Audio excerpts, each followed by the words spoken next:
प्यारे बच्चों, आज हम लोग देखेंगे इतिहास का पाठ 11 प्राचीन भारत और विश्व। प्राचीन भारत और विश्व के परिप्रेक्ष्य में भारत की विकास कैसे हुआ और भारत विश्व से कैसे जुड़ा, ये सब बातें इस पाठ में जानेंगे। भारत और पश्चिमी देश, भारत और एशिया महाद्वीप के अन्य देश, भारत और पश्चिमी देश। पहला, हड़प्पा संस्कृति के लोगों ने पश्चिमी देशों के साथ व्यापारिक संबंध स्थापित किए थे।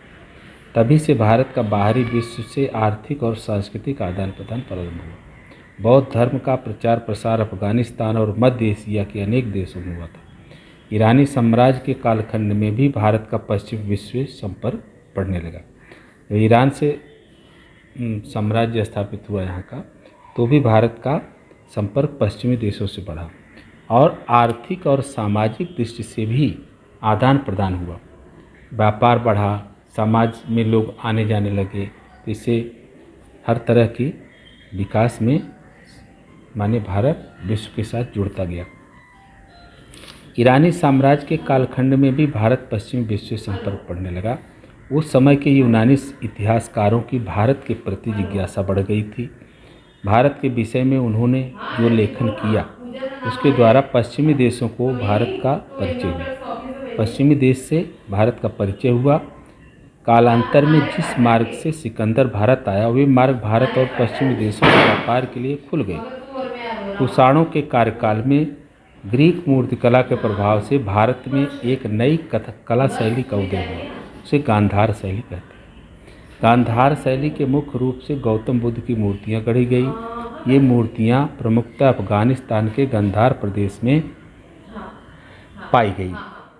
ठीक है, अतः इस शैली को गांधार शैली कहते हैं, इसे गांधार शैली कहते हैं।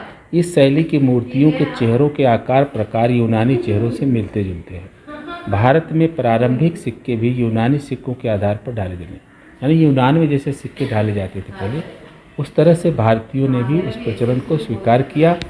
ये देखिए, यहाँ पर दिया है गौतम बुद्ध के चित्र। तो गौतम बुद्ध, पेरिस के संग्रहालय में गौतम बुद्ध की प्रतिमा गांधार शैली में, तो गांधार शैली में रखी गई है। ये देखिए, अफगानिस्तान के हाड्डा में स्तूप पर गांधार शैली का शिल्प, गांधार शैली का शिल्प है, अफगानिस्तान के हाड्डा में है। यूनानी लोगों की वेशभूषा एम्फोरा एक प्रकार का कुंभ और वाद्य, तो इस प्रकार से यानी छापी गई। भारत और रोम के बीच का व्यापार समृद्ध हुआ था। इस व्यापार में दक्षिण भारत के बंदरगाहों का बहुत बड़ा योगदान था। महाराष्ट्र के कोल्हापुर में हुए उत्खनन में कांस्य धातु से बनी कुछ वस्तुएं पाई गई। वे वस्तुएं रोमन बनावट की थी। तमिलनाडु के अरिकामेडु नामक स्थान पर हुए उत्खनन में भी रोमन बनावट की अनेक वस्तुएं पाई गई। ये दोनों स्थान भारत और रोम के बीच महत्वपूर्ण व्यापारिक केंद्र थे। तत्कालीन साहित्य में ऐसे अनेक केंद्रों का उल्लेख प्राप्त होता है। ये देखिए, यहाँ पर ये सिक्के पाए गए, ये सिक्के वहीं के शिल्प कला के नमूने हैं। तो इस प्रकार ये देखिए, नक्शा देखिए, यहाँ पर हमारा देश भारत है। भारत से इजिप्ट यहाँ जाया गया, यहाँ से अरब सागर से होते हुए ऐसे जाते थे और यहाँ से एक व्यापारिक मार्ग यहाँ बना। इस प्रकार से भारत के पड़ोसी देश जैसे म्यांमार, अंकोरवाट, कंबोडिया, इंडोनेशिया, जावा, सुमात्रा, ये सब देश भारत की संस्कृति से धीरे धीरे जुड़ते गए। इस व्यापार में इजिप्ट की अलेक्जेंड्रिया नामक बंदरगाह का बहुत बड़ा महत्व। अरब व्यापारी भारतीय माल को अलेक्जेंड्रिया तक ले जाते थे, वहाँ से वह माल यूरोप के देशों में भेजा जाता था। अरब लोगों ने भारतीय वस्तुओं के साथ भारतीय दर्शन और विज्ञान को भी यूरोप तक पहुँचाया। भारतीय दर्शन और विज्ञान का धीरे धीरे यूरोप देशों तक प्रचार हुआ और भारत की प्रतिष्ठा बढ़ी। अरब लोगों ने भारतीय वस्तुओं, दर्शन को विज्ञान यूरोप तक पहुँचाया। गणित की शून्य की संकल्पना भारत का विश्व को दिया, वह एक वरदान ही है। शून्य की संकल्पना हमारे देश में ही सबसे पहले आर्यभट्ट ने दी थी। वह संकल्पना पश्चिमी देशों तक इन्हीं लोगों ने पहुँचाया। अरब लोगों ने इस संकल्पना का परिचय पश्चिमी यूरोप से कराया। ठीक है, भारत और एशिया महाद्वीप के अन्य देश, एशिया के अनेक देशों पर प्राचीन भारतीय संस्कृति का विशेष रूप से प्रभाव पड़ा। श्रीलंका बौद्ध धर्म का प्रचार करने के लिए सम्राट अशोक ने अपने बेटे महेंद्र और अपनी बेटी संघमित्रा को श्रीलंका भेजा। इन देशों के नामों को उल्लेख श्रीलंका ने बौद्ध ग्रंथ महावंश में मिलता है। वहाँ 2 बौद्ध ग्रंथ लिखे गए हैं, एक महावंश एक दीपवंश। संघमित्रा अपने साथ बोध वृक्ष की टहनी ले गई थी। श्रीलंका के अनुराधपुर में बोध वृक्ष है और वहाँ की परंपरा के अनुसार यह माना जाता है कि यह बोध वृक्ष इसी टहनी से बड़ा हुआ था। श्रीलंका के मोती तथा अन्य मूल्यवान वस्तुओं की भारत में बड़ी मात्रा में मांग थी। वहाँ के सिगिरिया नामक स्थान पर ईसा 5वीं शताब्दी में कश्यप राजा ने गुफाएं खुदवाई थी। उन गुफाओं के विभिन्न चित्रों की शैली अजिंठा की चित्रशैली के साथ शामिल थी। अजिंठा की चित्रशैली जो थी और वहाँ की 5वीं शताब्दी कश्यप राजा ने जो खुदवाई उससे साम्य माने मिलती जुलती थी। श्रीलंका के महावंश और दीपवंश ग्रंथ भारत और श्रीलंका के बीच के पारस्परिक संबंधों की जानकारी देते। ये ग्रंथ पाली भाषा में लिखे गए। ये दीपवंश और महावंश पाली भाषा में लिखे गए। चीन और अन्य देश। प्राचीन समय से भारत और चीन के बीच व्यापारिक और सांस्कृतिक संबंध प्रस्थापित हुए। सम्राट हर्षवर्धन ने चीन के दरबार में अपना राजदूत भेजा था। चीन में तैयार होने वाले रेशमी वस्त्र को भारत में चिनांशु कहते थे। भारत में चिनांशु की बड़ी मांग थी। भारत के व्यापारी यह चिनांशु पश्चिमी देशों में भेजते थे। यह व्यापार सड़क मार्ग से होता था। इस व्यापार को रेशम मार्ग कहते हैं। जिस मार्ग से रेशमी वस्त्र का आदान प्रदान होता था, व्यापारी ले आते थे ले जाते थे, उसको रेशमी मार्ग कहते थे। भारत के कुछ प्राचीन स्थान इस रेशम मार्ग से जोड़े गए थे। उनमें महाराष्ट्र में मुंबई समीप कर्नाला सोपारा एक स्थान था। भारत में बौद्ध भिक्षु फाहियान और युआन स्वांग ये रेशमी मार्ग से ही आए थे। तो ये रेशमी मार्ग के द्वारा यात्रा है। ईस्वी सन प्रथम शताब्दी की चीनी सम्राट मिंग ने आमंत्रण पर बौद्ध भिक्षु धर्मरक्षक और कश्यप मातंग चीन गए थे। उन्होंने अनेक भारतीय बौद्ध ग्रंथों का चीनी भाषा में अनुवाद किया था। उसके पश्चात चीन में बौद्ध धर्म के प्रसार हेतु प्रोत्साहन मिला। बौद्ध धर्म जापान, कोरिया, वियतनाम देशों तक पहुंचा, माने वहाँ तक बौद्ध धर्म का प्रचार हुआ। दक्षिण पूर्वी एशिया के देश। कंबोडिया देश के प्राचीन राज्य यूनान की स्थापना ईस्वी सन प्रथम शताब्दी में। चीनी परंपरा के आधार पर यह जानकारी प्राप्त होती है कि पुनान की स्थापना कौंडिल्य नामक भारतीय ने की। पुनान की स्थापना कौंडिल्य ने की थी। पुनान के निवासियों को संस्कृत भाषा का ज्ञान था। उस कालखंड का एक उकेरा हुआ शिलालेख उपलब्ध है। यह शिलालेख संस्कृत में, यानी संस्कृत भारत में बोली जाने वाली भाषा संस्कृत थी। उसका प्रचार प्रसार वहाँ तक हुआ। दक्षिण पूर्व एशिया के अन्य देशों में भी भारतीय वंश के लोगों के छोटे राज्य थे। इन राज्यों के कारण भारतीय संस्कृत का प्रसार दक्षिण पूर्व एशिया में होता रहा। ठीक है। दक्षिण पूर्व एशिया की कला और उसके सांस्कृतिक जीवन पर भारतीय संस्कृति का प्रभाव दिखाई देता है। इंडोनेशिया में आज भी रामायण और महाभारत की कथाओं पर आधारित नृत्य एवं नाटक लोकप्रिय हैं। इंडोनेशिया में आज भी रामायण की रामलीला खेली जाती है। महाभारत के चित्रों को प्रदर्शित किया जाता है, दिखाया जाता है। दक्षिण पूर्व एशिया राज्यों में भारतीय संस्कृति का प्रभाव उत्तरोत्तर बढ़ता गया। प्राचीन समय में बौद्ध धर्म म्यांमार, थाईलैंड, इंडोनेशिया आदि देशों में पहुँच गया। कालांतर में शिव और विष्णु के मंदिरों का भी निर्माण हुआ। इस वर्ष हमने ईसा पूर्व 3000 ईस्वी से 8वीं शताब्दी तक के भारतीय इतिहास की जानकारी प्राप्त की। अगले वर्ष हम ईस्वी सन 9वीं शताब्दी से 18वीं शताब्दी तक के इतिहास का अध्ययन करेंगे। अगले साल माने 7वीं कक्षा में। ईस्वी सन 9वीं शताब्दी से 18वीं शताब्दी के कालखंड के इतिहास को मध्ययुगीन इतिहास कहते हैं। 18वीं से 9वीं से 18वीं। तो ये आप अगले साल पढ़ोगे। ये देखिए प्रश्न उत्तर थोड़ा देख लीजिए। वह स्थान जहाँ रोमन बनावट की वस्तुएं पाई गई। ये देखिए,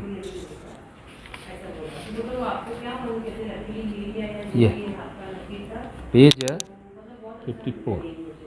महाराष्ट्र के कोल्हापुर में हुए उत्खनन में कांस्य धातु से बनी हुई कुछ वस्तुएं पाई गई। वे वस्तुएं रोमन बनावट की हैं। इसके अलावा तमिलनाडु के अरिकामेडु नामक स्थान पर उत्खनन में भी रोमन बनावट की अनेक वस्तुएं पाई गई। यहाँ तक। दूसरा है कुषाण कार्यकाल में भारत में एक नई कला शैली का उदय हुआ, वह शैली कुषाण काल। यहाँ देखिए, यह है पेज 54 पर ही है। कुषाणों के कार्यकाल में ग्रीक मूर्तिकला के प्रभाव से भारत में एक नई कला शैली को उदय हुआ, उन्हें गांधार शैली कहते हैं। ठीक है। तीसरा प्रश्न है, महावंश और दीपवंश ग्रंथों की भाषा क्या है? महावंश और दीपवंश ग्रंथों की भाषा, ये देखिए 56 पेज पर।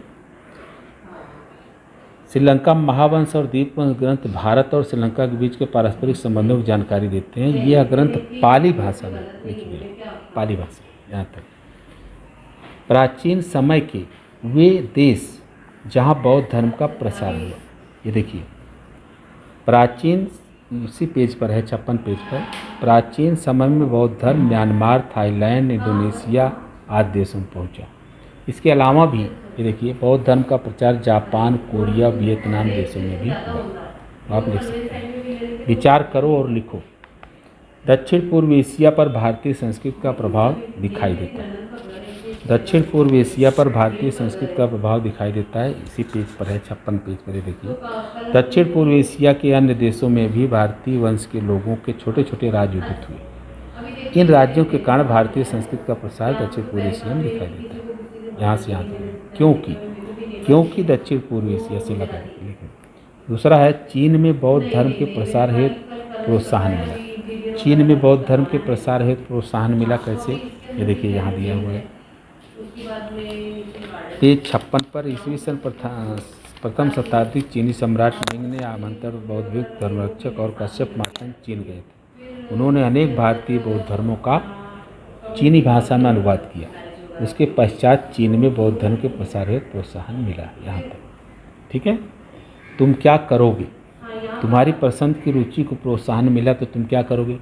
अगर तुम्हारी पसंद की रुचि को तुम्हारी कक्षा के छात्र मानने लगे, तुम्हारी पसंद को ज़्यादा तवज्जो देने लगे, तो क्या करोगे? तुमको खुशी मिलेगी कि हमारी पद चिन्हों पर लोग अनुकरण कर रहे हैं, हमारा कहा मान रहे हैं। तो इससे क्या होता है कि तुम्हारा एक तरह से मनोबल बढ़ेगा और लोग आपके अनुयायी बनेंगे, एक तरह से आपके समर्थक होंगे। चित्र का वर्णन करो। ये चित्र दिया है हमारे पाठ में दिए गए अफगानिस्तान के हाड्या में स्थित पंडित गद्दार सभी शिल्पों का निरीक्षण करो और चित्र का वर्णन करो। ये देखिए, ये जो चित्र दिया हुआ है ये गांधार शैली का चित्र है। इसके विषय में आप इसमें से देख करके उनके चेहरे को हाव भाव, आकार प्रकार, जैसे यूनानी मिलते जुलते सिक्के हैं जो ढाले गए हैं, इसके विषय में आप 4-5 पंक्तियाँ लिखिए। अधिक जानकारी प्राप्त करो गांधार शैली से। गांधार शैली क्या? देखिए, कुषाणों के कार्यकाल में ग्रीक मूर्तिकला के प्रभाव से भारत में एक नई कला शैली को उदय हुआ, उसे गांधार शैली कहते हैं।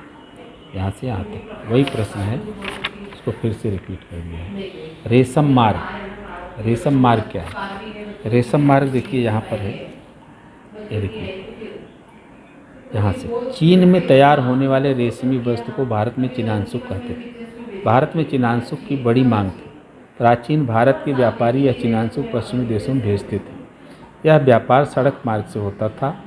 इस व्यापार को रेशमी मार्ग भी कहते थे। यहाँ पर देखिए पाठ में उल्लेखित दक्षिण पूर्व एशिया के देशों को मानचित्र प्रारूप में दर्शाया। दक्षिण पूर्वी एशिया को ये जो देश हैं ये सब मानचित्र में यहाँ दिखाए गए हैं, आप इनको समझ लीजिए। ये है दक्षिण पूर्वी एशिया, कंबोडिया है, अंकोर वाट है, यहाँ मंदिर है अंकोर वाट का।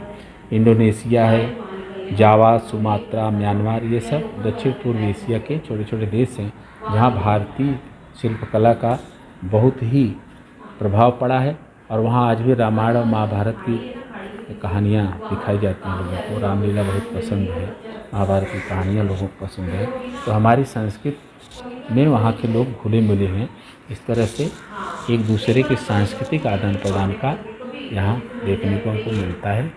ये प्रश्न उत्तर आप लिखिएगा। धन्यवाद।